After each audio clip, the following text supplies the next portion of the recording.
Lebeckin, the Rabbi from Another Planet. Please like, share, and subscribe, and ring the little bell to be notified when new videos drop. And once again, I am a tired Svi Lebeckin, Rabbi from Another Planet today.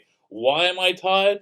My wife went on, flew off last night to America for next 2.5 weeks, and my my grown-up son, who's actually a really good person, a good boy. I'm very proud of him.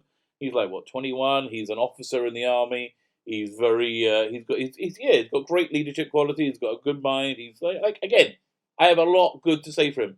But he's also just at an age where he's like this massive dick or douchebag. So he drove my wife to the airport in my car, which is an expensive car, and I like this car. It's a hybrid. I think it's a favorite car we've ever had. So he drove my wife, and okay, the car is probably, other than my house, the most expensive item that I own. And also, okay, and he is obviously more precious to me than the car. That should go without saying. So anyway, he drops her off, and he doesn't get back when I think he's going to get back. So I'm like, okay, relax. He's a young man. He's probably going out doing something. Don't have a hissy fit. But I was worried, But I also was like, is he dead in a ditch somewhere? And we're like, is my car mangled beyond recognition? And he's like in a ditch, dead somewhere. Both of these things are bad. So I'm like, I'm a little bit nervous. So by about, I'm expecting him to be home by, I don't know, like 10:30. By 11:30, I send him on WhatsApp. I don't want to be a dick to him. He's a young man. As I said, let him have some free, and he works very hard. I mean, he has a high pressure job, and he does work very hard. You know what he does? It's actually really cool. For the next few weeks, anyway, he's a Israeli military tank commander, which is pretty darn cool in of itself. But he's now been posted to the Egyptian border, and he's a drug cop, essentially, busting people who are throwing over these massive bags of weed over the border for the other smugglers to bring in. I was like, yeah, maybe you want to bring home some work for your old dad, But no, I don't. I think that would probably get him in trouble. Anyway, so that's what his job is, right? So like 10:30 didn't get back. Fine, 11:30. I sent him on WhatsApp. Reuben, can you just let me know? That was his name. Can you just let me know by what time I should be worried if you're not home? Just so I can sleep. So, like, about 10 minutes later, he walks me over and said, I'll call you in a minute. I was like, great, okay, it's 11:45. 12:30, he's still on the phone. I'm like, wait, but I'm like, I fall asleep. At that point, thank God, I fall asleep. But I wake up at like 4 o'clock, and I go and see if the car's back. Car's still not back. I'm like, oh, no. And so I sent him another WhatsApp. Reuben, I just need to know where you, like, just what the plan. Just let me know you're okay. That's all I want to know. God, it's incredible. My wife goes for 10 seconds, I become a Jewish mother. It's so true. Anyway, and then, but he doesn't send a WhatsApp till like, I don't know, nearly 6. And by that, I didn't sleep. So I was up I got like 3.5 hours sleep. And then by the time I get up, I'm a rabbi, as you know, the Rabbi from Another Planet, that's the name of the channel. I go to synagogue, I come home, morning service, and he's there. I was like, oh, okay, fine. At least I know he's alive. And the car's okay. Everything's good. But I was like, shit. Just like, don't give me misery. Like, so today I'm going to be exhausted. Last night I didn't sleep. So yeah, really, thanks a lot for that. So I'm a tired rabbi from Another Planet. And now, 3 minutes 55 seconds in, we're going to start the review of Watchmen. Fine. My first review is, I think it has potential and I might quite like it, but I don't know yet. Which is, I understand, an unusual opinion, but this is something that I think the Watchmen TV show on HBO has demonstrated to me, like beyond any reasonable doubt. Listening to other YouTubers' real hatred of the show and YouTubers who I really like and respect. I really listen to these guys. I like they're number one on my playlists. But and their criticism may well be valid. Some of the criticisms are valid, but they didn't land on me the same way.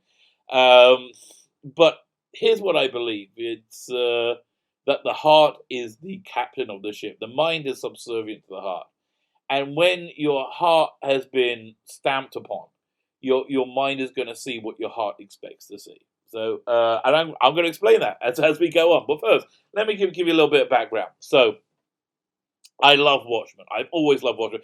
I brought Watchmen as it came out. I come from that very tiny little piece of reality where, because I read Watchmen as it came out with the individual issues. So I was one of the people who was fortunate enough to live in a reality that didn't know who killed Edward Blake, who killed the comedian, which is the underpinning mystery of the Watchmen graphic novel or comic book series, whatever you want to call it. And I love Watchmen. I love Alan Moore's work. I really do. And also, okay, so that's a kind of a normative place to be. I actually also really like Damon Lindelof. I liked Lost. I did. I liked the ending. I think it worked. I think Lost sagged in the middle of like around season 3. It was like about season 2 long, and they were just extending it, because the studio wanted them to, because it was a very successful show. I like The Leftovers. I love The Leftovers actually, and if you're a person of faith, Leftovers is a show you should see. I loved it all the way up until the last episode, which which I think it really didn't land for me at all. Actually, okay. As a side note, the problem. I'm going to spoil The Leftovers, so I'll come back in a couple of minutes if you don't want to be spoiled for it. But the last, essentially, the show is about um, 2 or 3%, a really small percentage of the world vanishes instantaneously one day, and it affects everything and changes the world completely. People think it's like a religious event, and it's a rapture or something. And nobody's like everyone knows somebody who loses somebody in it, and it just completely reshapes the world. So it starts like 2 years after that, and it focuses on one family who have become extremely dysfunctional because of I can't remember what they called it, the disappearance. I can't remember what they called it now. Anyway, so the what was it the Oh, I can't remember. Anyway, but in general, okay, I'm going to spoil it, but it's still worth seeing, even because it's a really, really great ride. So the penultimate episode, spoiler alert, is in the afterlife. The main character blows it up. It essentially blows up the world to come, um, which I think kind of solves the whole mystery of not mystery. This whole story wraps up the story, and then the final episode is kind of like a meh coda taking place years later. I mean, it talks about the characters, which is good, but uh, doesn't really deal with what I think the central premise of the show was.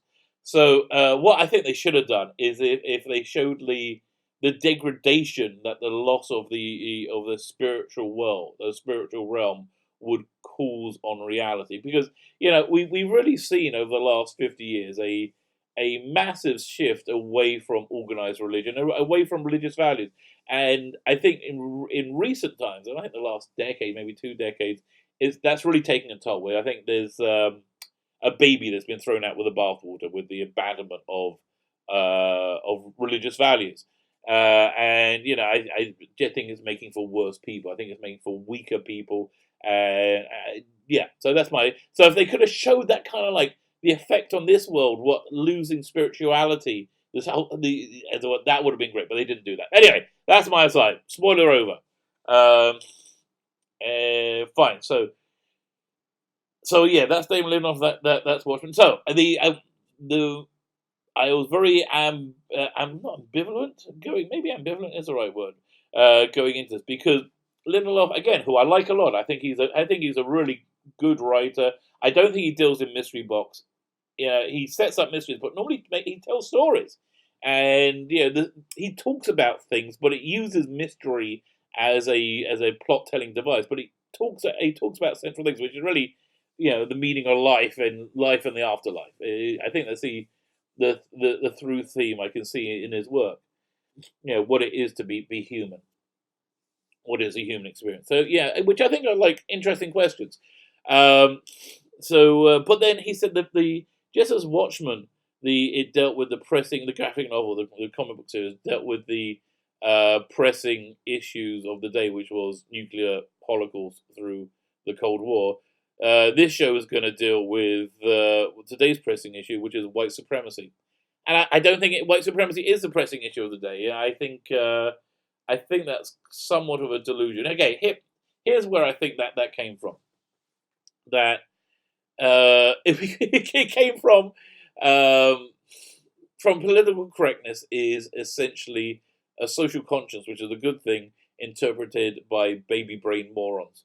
Uh, they don't know what to do with it. So yeah, all people are intrinsically equal in my worldview. There's no skin color, gender, sexual orientation doesn't change in an ethnicity. Doesn't make somebody more a valid person than anybody else. Everybody is all intrinsically an equal human being. Uh, but what the way again these baby brains idiots translate that is then if you acknowledge any difference between cultures, you can't distinguish that between saying there's difference between people. And cultures are different, and especially if you point out a culture which has a different moral value to you. You know, they have a moral values which you would call evil. You think you're calling the people evil, and they're evil because they're that color. No, no. This is why I say they're baby brain idiots because they can't understand nuance. So there's been a real clash of cultures between the Islamic Arab world and the Western world, which have differing values.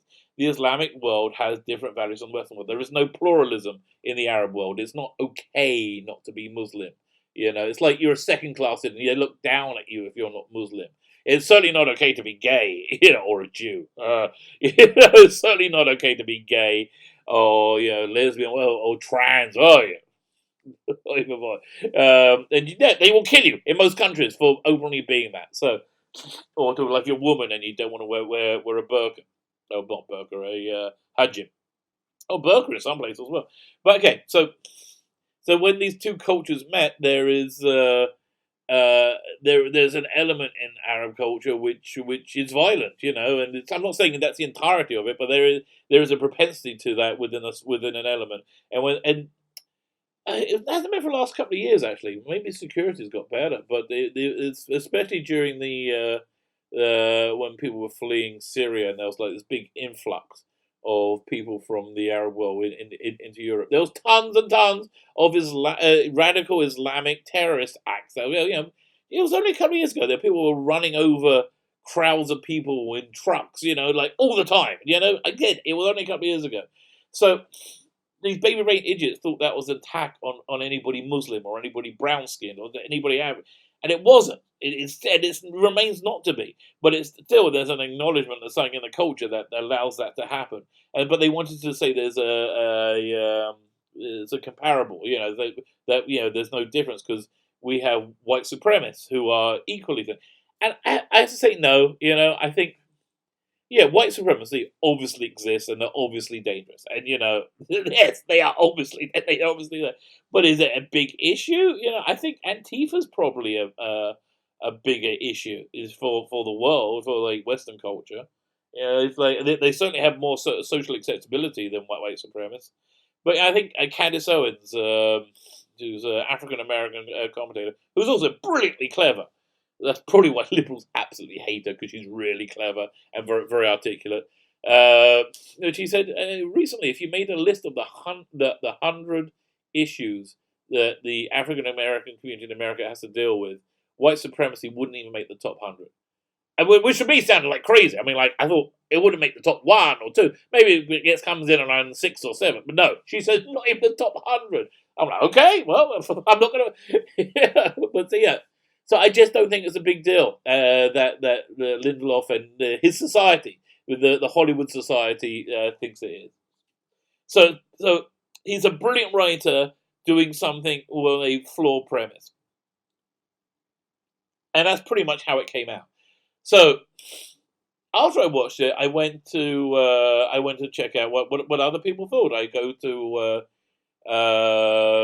who did I went to. Nerdrotic, Gary Bigler, who I love, and I'm like normally 100% on board with him, but vive la difference, But and he saw his criticisms are completely valid. That they set up a number of like plot threads and mysteries, and we really don't know what's going on or how we got to this world. How we got to this world, which is essentially takes place 30 years after the Watchmen graphic novel, had nothing to do with the movie. I don't think it's connected. It's certainly in a different alternate reality to Doomsday Clock, which I never read. I've read a couple of issues, but it kind of broke. I did read before Watchmen. I thought that was, generally speaking, quite successful.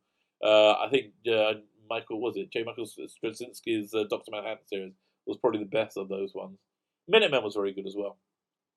Anyway, but it's definitely set in that Watchmen world, and it's 30 years later, and you have little hints of it. But if they've just set up these dangling, if they just set up this world and they don't answer the plot points, like how did we get to this world? And so the universe they're in now, the police have started taking on the identity of superheroes. The police are under so much threat that they started wearing masks to protect themselves, and some of them are taking on these superhero identities, which seemed interesting to me. It didn't seem like the basic thing we got to understand when dealing with superheroes is it's not a genre that really deals in realism. Like, I understand the trope of having an out of shape older woman or out of shape 120-pound woman smacking doors down and beating people to a pulp is it's just kind of like, oh, it's just but I think before Me Too and all and that became the entirety of entertainment.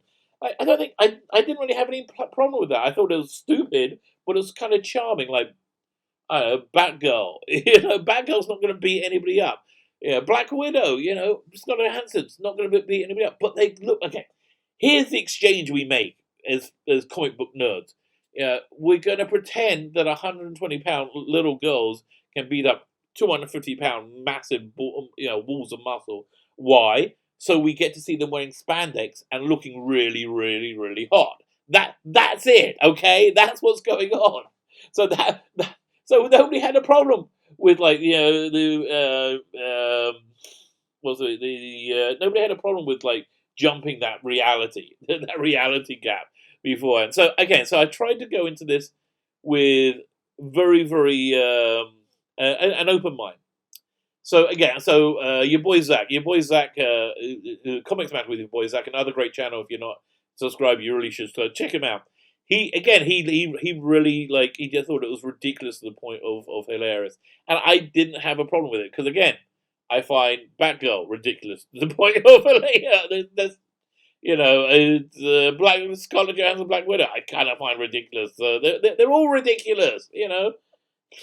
Batman's kind of ridiculous. It's not going to really happen. It's a good story. It's a compelling story, but it's not realism. And I think when you bring too much realism into it, it kind of spoils it. I think that was the thing that hurt the Christian Bale Batman. Even though I really did enjoy the Christian Bale Batman, they made it credible. Where I kind of like the Ben Affleck Batman, who was swinging from using his rope gun thing to swing from the building to building, which is ridiculous, but that's where it is. So, and I just thought it was kind of clever as well. I like the new superheroes. There's this one with a Rorschach type mask with a reflective, completely reflective face. The main one's this black woman who's from Vietnam. Apparently, Vietnam is now one of these states of America. Robert Redford is the president, and there are some reparations given to African Americans. I guess African Vietnamese Americans as well, called Redford rations. And again, none of that seems crazy to me. That's it. I'm seeing Lindelof's take on where he would go next with Watchmen if he did it 30 years later, and I'm finding it interesting. Then towards the middle, so you have this white supremacist cult has adopted the Rorschach's ideology. I won't say ideology, as they adopted the Rorschach's interpretation of his idea, an interpretation of Rorschach's ideology, which obviously went to print in extreme right wing paper. Like New Frontiersman was extreme right wing paper, was reasonably racist. And yeah, I can see how that happened. I didn't have a problem with that. I don't think they were saying Rorschach was a racist. I think Rorschach has been co-opted by racists. It was a shame though. The Rorschach masks were just like spray painted on. I wish they would do like the mask like they did in the movie. They have that technology in the world. Give them like Rorschach masks. That would give us a bit of visual. And then towards the middle, again, it's a reasonably silly sequence where they attack a white supremacist compound, and they've got these crazy weapons, these crazy military grade weapons, and they have a plane that takes off and like suddenly is able to fly and then not go very far, and then it crashes and it's still not very far. So that all that stuff breaks the realism, but again, it's a superhero show, and I'm like, I found it less distracting than when I watch Arrow or Flash, which is equally preposterous. Arrow, you have people, you have these very very thin, not not muscly women, becoming superheroes too. I get so. Fine, okay, and your boy Zach really did have a problem with that because he was a former military and he knows how stupid it was. But anyway, in the middle of that, the Night Owl's owlship shows up, or a replica of it, a copy of it. So yeah, we have lots of questions. How did it get there? Like, how did they get the owlship? How's it going to connect? Oh, and also we have Jeremy Irons in it, ostensibly as Adrian Veidt, who's been officially declared dead. So we don't know what happened to him, and he's naked in this like manner.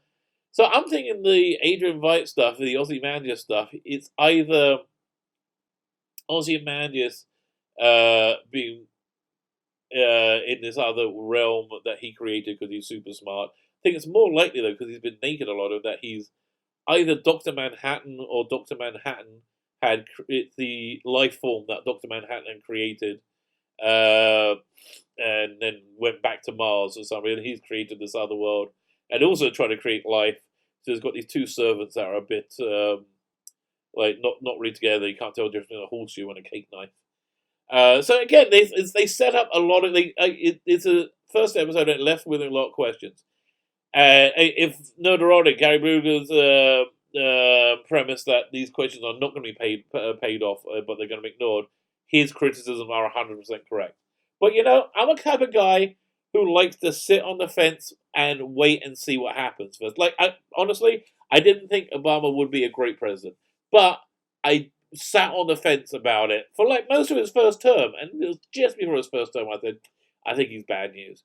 And then by the second term, I think he became, again, just looking at the numbers, the data, probably the worst president in the history of the country. He's called massive racial division. Like, there hadn't been racial tension, racial division, like from, I would say, the late 80s up until 2010. It's like maybe 2008. Like, nobody even thought about racial division. I don't think anybody identifies anybody by their skin color. And he also broke the Middle East. He created ISIS with his policy. His policy directly created ISIS, causing the biggest mass migration in human history, essentially causing Brexit and breaking Europe. So I think objectively, he flatlined the economy. So just looking at the number, and again, if you like Obama, fine, I have no problem. You can disagree with me. I'm just saying, looking at the data, I don't think he was a good president. But that's not a snap judgment. And normally I think it's just about every time I can think of when I wait and reserve judgment, I'm always proved wrong. I never works out right. Things never come together. But hopefully this time I'm right. Hopefully this time I'm not wrong. Hopefully this time they will pull it together. They will make a good show. It's a controversial show, but let me know what you think. I love Watchmen. I loved it dearly for my entire life. Oh, you can actually see an Ultimate Watchmen on my shelf, right back there. Ding ding ding. My fingers are it now. And I had another regular copy of it. That I just lent to somebody the other day. I also got the Dave Gibbons. What's it called again? The supersized edition, which you have seen the original artwork, and it's beautiful. I love Watchmen. That's and I'm really intrigued to see where they're going and how they bring in more elements from the graphic novel. and see how this world fleshes out. I think I'll be kind. I doubt it's going to get a second season. Normally they announce these things straight away, unless it turns out to be great. But it looks expensive. I doubt it's going to get a second season, and I'm just intrigued to see where it's going to go. So I'm saying right now, just looking at the things that everything Chips does at late, if you can accept the absurdity of an out of weight older woman being a super strong superhero with no explanation, which I can, because again I can accept Yvonne Craig as Batgirl, and I can accept Scarlett Johansson as a Black Widow. Yeah, I can accept it. I'm fine with it. Again, the trade off is you get to see women wearing spandex. Attractive women wearing. So she's not an attractive woman in spandex. So fine, it's a bit of a flip on that trope, but fine, I'm fine with it. And the technical details of the gun battle with the white supremacists, I don't know them. Didn't bother me because my brain isn't like, oh no, there's that plane should have crashed like 15 miles away. Yeah, but it's not something on my head. And I think most shows have this like breaks in logic or it's not even breaking logic. I don't think it's a script issue. I think it was a execution issue, which I really didn't notice till your boy Zach pointed out anyway. So I didn't have a problem with that, and I mean, I'm going to keep watching it. I'm intrigued to see where it goes. I really, it's. I'm going to end with a quote from Doctor Who. Doctor Who, when his first companion left, his granddaughter, and he says, "Just go forward in your beliefs and prove to me I'm right in mine," or something like that. So that's my hope. That is my blessing for the series of Watchmen. That I hope that they do pull it together and they do answer these questions and do a good story. That's my thought. And this has been a super long review. Wow, my name is Sheila Beck and the Rabbi from Another Planet. Please like, share, and subscribe. Let me know what you think. If you're still here listening, thank you so much. Yeah, this has been a long one. And don't forget to subscribe and hit the like button. Bye.